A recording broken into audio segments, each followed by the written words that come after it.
Who is Milson and how did it become his point?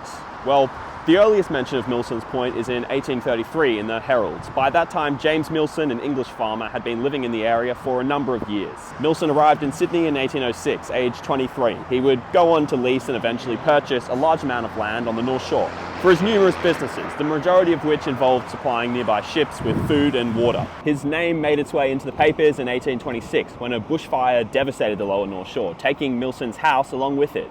Speaking of houses, he built many, and while few still stand, we do have some archival images, like this one, right in the heart of what is now North Sydney CBD. By the time Milson died in 1872, his name was synonymous with the area. But securing a train station was a whole other challenge. The station, named Milsons Point, went through many different iterations. The first was down right along the harbour, between the bridge and North Sydney Pool, so commuters could hop right onto a ferry bound for Circular Quay. During construction of the bridge, it was moved further along the coast past Luna Park.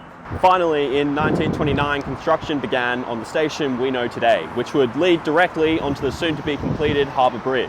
But originally, this was meant to be Kirribilli Station, named after the neighbouring suburb to its east. Ian Hoskins, one of the North Shore's premier historians, writes that this name likely comes from a local Aboriginal word, Kirribilli, which refers to a good fishing spot.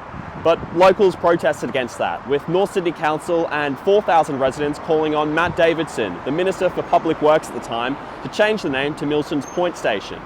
These protesters were eventually successful, and on March 19, 1932, Milsons Point Station was opened by the big man, New South Wales Premier Jack Lang himself.